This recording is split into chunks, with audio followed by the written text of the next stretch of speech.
अभी मैं हथुआ हॉस्टल में उपस्थित हूँ और हमारे साथ राष्ट्रीय जनता दल युवा इकाई से जुड़ रहे हैं। यहाँ पर लगातार युवाओं की मुद्दा को उठाते रहते हैं। हॉस्टल प्रशासन कैसी व्यवस्था कर रखी है, तमाम विषयों पे बात करेंगे। सबसे पहले सर, यहाँ की युवाओं की क्या प्रॉब्लम्स है तो बताएं।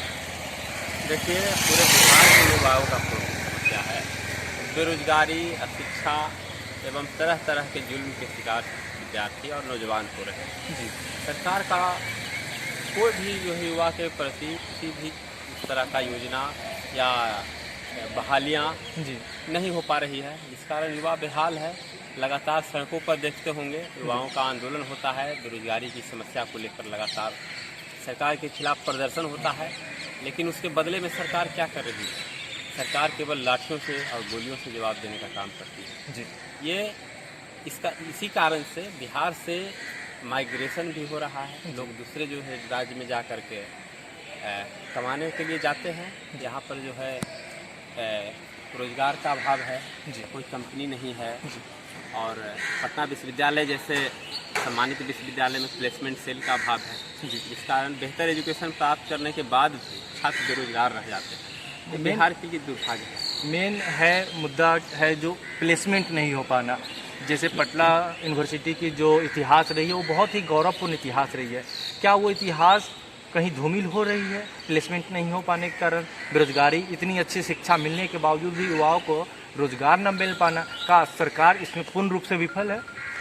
देखिए, पटना विश्वविद्यालय समेत बिहार के और भी जो विश्वविद्यालय हैं, जी, कुछ सेंट्रल यूनिवर्सिटी भी है, जी, लेकिन कहीं पर भी प्लेसमेंट सेल की कोई व्यवस्था नहीं है। जी, एजुकेशन तो प्राप्त कर लेते हैं छात्र, जी, लेकिन रोजगार उनको कौन देगा? रोजगार के तलाश में बेहतर एजुकेशन प्राप्त करने के बाद भी दर बदर की ठोकरें खाने के लिए छात्र मजबूर हैं। जी, अब देखिएगा कि छोटा छोटा पद पर जो बहाली निकलता है उसमें पीएचडी तक का किया हुआ स्टूडेंट अप्लाई करता है। जी, अब सोचिए, एक पीएचडी किया हुआ विद्यार्थी क्लर्क चपरासी में भी अप्लाई कर रहा है, तो राज्य और देश के लिए इससे और श्रम की बात क्या हो सकती है? जी, बिल्कुल आपने सही कहा कि अगर एक चपरासी की जो वैकेंसी आती है, अगर वो गवर्नमेंट वैकेंसी होती है तो पीएचडी होल्डर, इंजीनियरिंग पास किए हुए लड़के उसमें अप्लाई करते हैं। कहीं ना कहीं ये जितने भी सरकारें हैं उनके लिए बहुत ही शर्मनाक विषय है। बनाया गया छात्र राजद का जगदानंद सिंह के द्वारा, और तेज प्रताप जी का जो रिएक्शन आया है और उन पे सवाल भी पूछा गया है। जगदानंद बाबू का है कि हु इज तेज प्रताप?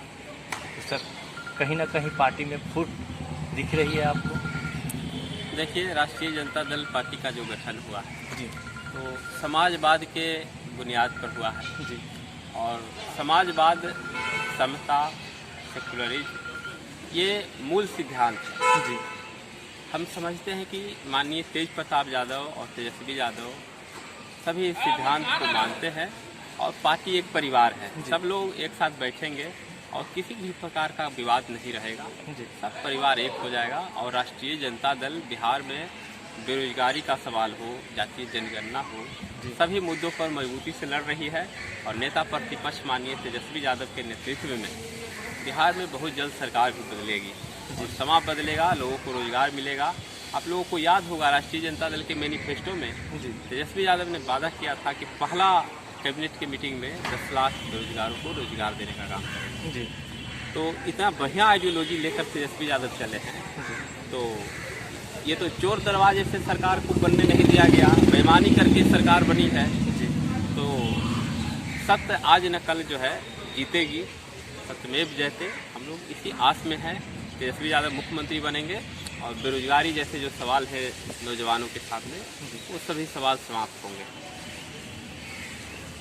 इन्होंने कहा कि बेरोजगारी जैसे जो सवाल हैं कहीं ना कहीं अगर आरजेडी की बिहार में सरकार बनती तो समाप्त होती, लेकिन पहले भी सरकार इनकी रही थी। आज भी नीतीश कुमार जी की ये चौथी बार सरकार बनी है और इनका एक आरोप भी वर्तमान सरकार पे है कि चोर दरवाजे से सरकार बनाई गई है।